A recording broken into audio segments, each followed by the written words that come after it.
नमस्कार देवियों और सज्जनों, मैं हूं आपका होस्ट और आज हर्बल की ओर से हम एक ऐसे विषय पर बात करने जा रहे हैं जो अक्सर नजरअंदाज कर दिया जाता है, लेकिन जिसका हमारे स्वास्थ्य पर गहरा असर पड़ सकता है। क्या आपकी एक नाक से ही हमेशा सांस आती है और दूसरी बंद लगती है? अगर हां तो रुकिए, ये कोई मामूली बात नहीं है। शरीर आपको एक अहम संदेश दे रहा है जिसे अनदेखा नहीं करना चाहिए। यह छोटी सी लगने वाली परेशानी किसी बड़ी समस्या का संकेत हो सकती है और सही जानकारी ही आपको सही कदम उठाने में मदद कर सकती है। अक्सर हम सोचते हैं कि यह तो बस मामूली सर्दी जुकाम होगा या शायद मौसम का असर, लेकिन क्या आपने कभी सोचा है कि अगर यह स्थिति लगातार बनी रहे तो इसके पीछे क्या कारण हो सकते हैं? आज के इस विशेष एपिसोड में हम इसी रहस्य से पर्दा उठाएंगे। हम जानेंगे कि क्यों हमारी एक नाक अक्सर बंद महसूस होती है, इसके पीछे के वैज्ञानिक और शारीरिक कारण क्या है और कब हमें इसे गंभीरता से लेना चाहिए। यह जानकारी न केवल आपके लिए बल्कि आपके प्रियजनों के लिए भी अत्यंत महत्वपूर्ण साबित हो सकती है, क्योंकि स्वास्थ्य ही सबसे बड़ी पूंजी है। तो देवियों और सज्जनों, अपनी कुर्सियों की पेटी बांध लीजिए, क्योंकि हम शुरू करने जा रहे हैं एक ज्ञानवर्धक यात्रा जो आपको आपके अपने शरीर को बेहतर समझने में मदद करेगी। हम हर्बल के माध्यम से आपको न सिर्फ समस्या के बारे में बताएंगे बल्कि उसके संभावित समाधानों पर भी विस्तार से चर्चा करेंगे, ताकि आप एक स्वस्थ और आरामदायक जीवन जी सकें। तो चलिए शुरू करते हैं और जानते हैं इस नाक की बंदी के पीछे छिपे रहस्यों को और कैसे हम इससे निपट सकते हैं। ध्यान से सुनिएगा, क्योंकि यह जानकारी आपके बहुत काम आने वाली है। देवियों और सज्जनों, सबसे पहले यह समझना आवश्यक है कि कभी कभी एक नाक का हल्का बंद होना और दूसरी का खुला रहना एक सामान्य शारीरिक प्रक्रिया का हिस्सा हो सकता है। इसे विज्ञान की भाषा में नेजल साइकिल या नासिका चक्र कहा जाता है। यह एक ऐसी अद्भुत व्यवस्था है जो हमारे शरीर में निरंतर चलती रहती है, जिसके बारे में शायद हम में से बहुतों को जानकारी नहीं होगी। इस प्रक्रिया के तहत हमारे शरीर की दोनों नासिकाएं बारी बारी से प्रमुख श्वसन मार्ग का कार्य करती हैं। यह चक्र आमतौर पर हर कुछ घंटों में बदलता रहता है और इसका मुख्य उद्देश्य हमारी नाक के अंदरूनी हिस्सों को आराम देना और उन्हें अधिक नमी या सूखेपन से बचाना है। यह नेजल साइकिल, जो औसतन हर 3 से 6 घंटे में दोहराई जाती है, एक प्राकृतिक और स्वस्थ प्रक्रिया है। जब एक नासिका अधिक सक्रिय होती है और हवा का अधिकांश प्रवाह उसी से होता है, तो दूसरी नासिका में रक्त वाहिकाएं थोड़ी सूज जाती हैं, जिससे उसमें हवा का प्रवाह कम हो जाता है। यह सूजन और संकुचन का खेल नाक के अंदर की श्लेष्मा झिल्ली को स्वस्थ रखने में मदद करता है। इससे हमारे फेफड़ों को भी बारी बारी से हवा फिल्टर करने और नमयुक्त हवा प्राप्त करने का अवसर मिलता है, जिससे उनकी कार्यक्षमता बनी रहती है। तो अगर आपको कभी कभार ऐसा महसूस हो कि आपकी एक नाक थोड़ी बंद है, तो घबराने की आवश्यकता नहीं। यह आपके शरीर की एक स्वाभाविक क्रिया हो सकती है। लेकिन यहां यह ध्यान देना महत्वपूर्ण है कि यह चक्र अस्थायी होता है और इसमें दोनों नासिकाएं बारी बारी से प्रभावित होती हैं। यदि आपको ऐसा लगे कि हमेशा या अधिकांश समय केवल एक ही विशेष नाक बंद रहती है और दूसरी हमेशा खुली, तो यह नेजल साइकिल से कुछ अलग मामला हो सकता है। ऐसी स्थिति में यह किसी अन्य अंतर्निहित कारण का संकेत हो सकता है, जिस पर ध्यान देना आवश्यक है। प्राकृतिक नेजल साइकिल में दर्द, अत्यधिक परेशानी या सांस लेने में गंभीर कठिनाई नहीं होनी चाहिए। यह एक सहज प्रक्रिया है जो हमें महसूस भी नहीं होती। तो देवियों और सज्जनों, जैसा कि हमने पिछले अध्याय में समझा, नेजल साइकिल एक सामान्य प्रक्रिया है। लेकिन अगर आप पाते हैं कि आपकी एक ही नाक लगातार या अधिकांश समय बंद रहती है, तो यह स्थिति सामान्य नहीं है और इसके पीछे कुछ विशेष कारण हो सकते हैं। सबसे आम कारणों में से एक है साइनस ब्लॉकेज या साइनसाइटिस। हमारे चेहरे की हड्डियों में हवा से भरी थैलियां होती हैं, जिन्हें साइनस कहते हैं, और जब इनमें सूजन या संक्रमण होता है तो यह नाक के मार्ग को अवरुद्ध कर सकती है, जिससे एक तरफा बंदी महसूस हो सकती है। यह अक्सर सर्दी, फ्लू या एलर्जी के बाद विकसित होता है और इसके साथ चेहरे पर दर्द या दबाव भी महसूस हो सकता है। दूसरा महत्वपूर्ण कारण है एलर्जी।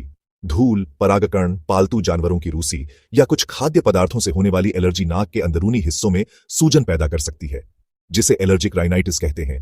यह सूजन अक्सर एक नाक को दूसरी से ज्यादा प्रभावित करती है, जिससे आपको एक तरफा नाकबंदी का अनुभव हो सकता है। यह समस्या विशेष रूप से कुछ मौसमों में या कुछ विशेष वातावरण में अधिक बढ़ जाती है। कई बार लोगों को यह पता भी नहीं होता कि उन्हें किसी चीज से एलर्जी है और वे इसे सामान्य जुकाम समझकर नजरअंदाज करते रहते हैं, जबकि यह उनकी नाक की निरंतर बंदी का मुख्य कारण हो सकती है। इसके अतिरिक्त नाक की हड्डी का टेढ़ा होना, जिसे डेविएटेड नेजल सेप्टम डीएनएस कहा जाता है, भी एक प्रमुख कारण है। हमारी नाक के बीच की दीवार, जिसे सेप्टम कहते हैं, अगर एक तरफ झुकी हुई हो तो यह एक नासिका मार्ग को संकरा कर देती है, जिससे सांस लेने में स्थायी रुकावट पैदा हो सकती है। यह जन्मजात भी हो सकता है या किसी चोट के कारण भी विकसित हो सकता है। यह समस्या अक्सर रात को सोते समय और सुबह उठते वक्त ज्यादा महसूस होती है। क्योंकि लेटने की स्थिति में रक्त प्रवाह बदलता है और संकरे मार्ग में रुकावट बढ़ जाती है।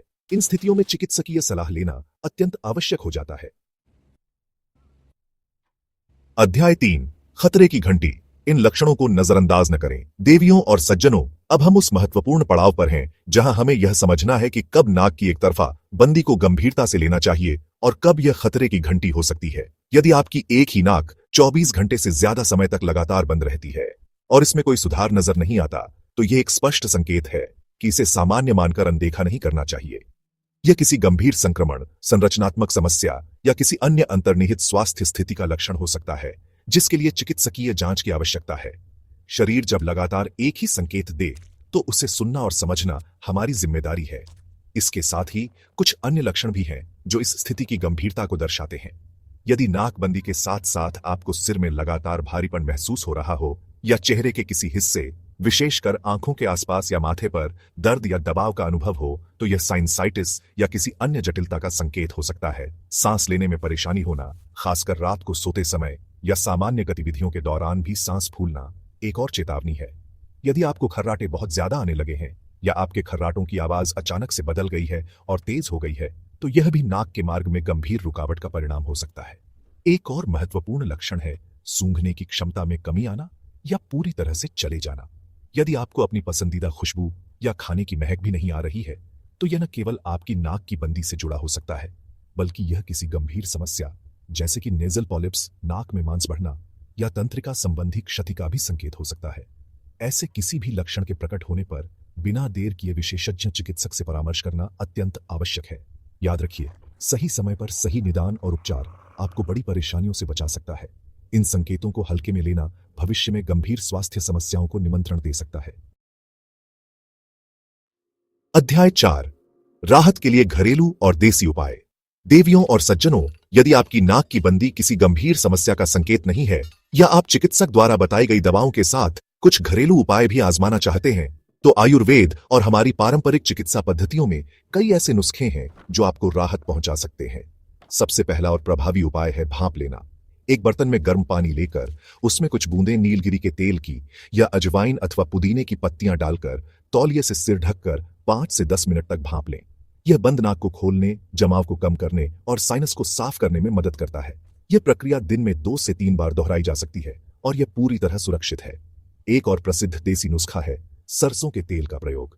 शुद्ध सरसों के तेल को हल्का गुनगुना करके ड्रॉपर की मदद से 1 या 2 बूंद प्रत्येक नासिका में डालें। यह नाक के अंदर की खुश्की को दूर करता है, सूजन को कम कर सकता है और बंद नाक को खोलने में सहायक होता है। हालांकि इसका प्रयोग सावधानी से करना चाहिए और यदि आपको इससे कोई असुविधा हो तो इसे बंद कर देना चाहिए। इसके अतिरिक्त गर्म पानी में नमक मिलाकर गरारे करना भी गले के साथ साथ नाक के पिछले हिस्से की सफाई में मदद करता है, जिससे नाक की बंदी में कुछ राहत मिल सकती है। यह उपाय खासकर तब फायदेमंद होता है जब नाकबंदी के साथ गले में खराश भी हो। योग और प्राणायाम भी इस समस्या में अत्यंत लाभकारी सिद्ध हो सकते हैं। विशेष रूप से अनुलोम विलोम प्राणायाम, जिसे नाड़ी शोधन प्राणायाम भी कहते हैं, नाक के मार्गों को खोलने और श्वसन प्रणाली को संतुलित करने में मदद करता है। प्रतिदिन सुबह खाली पेट 10 से 15 मिनट तक इसका अभ्यास करने से न केवल नाक की बंदी में आराम मिलता है, बल्कि संपूर्ण स्वास्थ्य में भी सुधार होता है। इसके साथ ही अपने खान पान और जीवन शैली पर भी ध्यान देना आवश्यक है। अत्यधिक धूल मिट्टी वाली जगहों से बचें, ठंडी चीजों और ठंडे पेय पदार्थों का सेवन कम करें और तेज गंध वाले परफ्यूम या अगरबत्ती से दूर रहें जो एलर्जी को बढ़ा सकते हैं। अध्याय 5, अनदेखी न करें, यह गंभीर हो सकता है। तो देवियों और सज्जनों, जैसा कि हमने इस पूरी चर्चा में देखा, एक नाक का लगातार बंद रहना सिर्फ एक छोटी मोटी असुविधा नहीं है, बल्कि यह आपके शरीर द्वारा दिया जा रहा एक महत्वपूर्ण संकेत हो सकता है। इसे हल्के में लेना या नजरअंदाज करना किसी बड़ी स्वास्थ्य समस्या को जन्म दे सकता है। यह साधारण एलर्जी से लेकर नाक की हड्डी की संरचनात्मक समस्या, डिविएटेड नेजल सेप्टम या क्रॉनिक साइनसाइटिस जैसी स्थितियों तक कुछ भी हो सकता है। इसलिए यदि आप या आपके कोई प्रियजन इस समस्या से जूझ रहे हैं, तो सबसे पहला कदम होना चाहिए एक विशेषज्ञ चिकित्सक से परामर्श करना, ताकि सही कारण का पता चल सके। यह समझना महत्वपूर्ण है कि स्व उपचार या केवल घरेलू नुस्खों पर लंबे समय तक निर्भर रहना हमेशा सही नहीं होता, खासकर जब समस्या बनी रहे या बिगड़ती जाए। एक ईएनटी विशेषज्ञ आपकी स्थिति का सही आकलन करके उचित निदान और उपचार योजना बता सकते हैं। कभी कभी साधारण दवाएं या नेजल स्प्रे प्रभावी हो सकते हैं, जबकि कुछ मामलों में विस्तृत जांच या छोटी मोटी प्रक्रिया की भी आवश्यकता पड़ सकती है। लेकिन सही समय पर हस्तक्षेप से आप न केवल वर्तमान परेशानी से मुक्ति पा सकते हैं, बल्कि भविष्य में होने वाली जटिलताओं से भी बच सकते हैं, जैसे कि नींद की गुणवत्ता में कमी, क्रॉनिक सिरदर्द या बार बार होने वाले संक्रमण। हर्बल लाइफ गाइड के माध्यम से हमारा यही प्रयास है कि आप स्वास्थ्य संबंधी ऐसी आम लगने वाली समस्याओं के प्रति जागरूक हों और सही जानकारी प्राप्त कर सकें। इसलिए यदि आपको यह वीडियो जानकारीपूर्ण लगा हो तो कृपया इसे अपने मित्रों और परिवारजनों के साथ अवश्य शेयर करें, ताकि अधिक से अधिक लोग इस सामान्य सी लगने वाली बड़ी समस्या के बारे में जान सकें और समय रहते सचेत हो सकें। आपकी जागरूकता और सही कदम ही आपके उत्तम स्वास्थ्य की कुंजी है। और हां, ऐसे ही स्वास्थ्यवर्धक और ज्ञानवर्धक घरेलू हेल्थ वीडियो सबसे पहले पाने के लिए हर्बल लाइफ गाइड चैनल को सब्सक्राइब करना न भूलें। समापन, आपकी सेहत आपकी जिम्मेदारी, एक अंतिम संदेश। तो देवियों और सज्जनों, आज हमने हर्बल की ओर से नाक की एक तरफा बंदी के महत्वपूर्ण विषय पर विस्तार से चर्चा की। हमने जाना कि यह क्यों होता है, इसके पीछे क्या कारण हो सकते हैं और कब हमें इसे गंभीरता से लेना चाहिए। याद रखिए, आपका शरीर एक अद्भुत मशीन है और यह आपको समय समय पर संकेत देता रहता है। इन संकेतों को समझना और उन पर ध्यान देना हमारी अपनी जिम्मेदारी है। एक छोटी सी सावधानी, एक छोटी सी जागरूकता आपको बड़ी परेशानियों से बचा सकती है। ज्ञान ही शक्ति है और सही जानकारी आपको सही निर्णय लेने में मदद करती है। यदि आपको बताए गए लक्षणों में से कोई भी लक्षण अपने या अपने किसी प्रियजन में दिखाई दे तो कृपया संकोच न करें और विशेषज्ञ की सलाह अवश्य लें। घरेलू नुस्खे सहायक हो सकते हैं, लेकिन वे डॉक्टरी सलाह का विकल्प नहीं है, खासकर जब समस्या गंभीर हो या लंबे समय से बनी हुई हो। हर्बल का हमेशा यही प्रयास रहेगा कि हम आप तक ऐसी ही महत्वपूर्ण जानकारियां पहुंचाते रहें जो आपके जीवन को स्वस्थ और सुखी बनाने में सहायक हो। तो इसी उम्मीद के साथ कि आप आज की इस जानकारी का लाभ उठाएंगे और अपने स्वास्थ्य के प्रति और भी सजग रहेंगे, मैं आपका होस्ट अब आपसे विदा लेना चाहूंगा। हर्बल लाइफ गाइड को अपना बहुमूल्य समय देने के लिए धन्यवाद। स्वस्थ रहिए, मस्त रहिए और देखते रहिए ज्ञानवर्धक कार्यक्रम। शुभ रात्रि।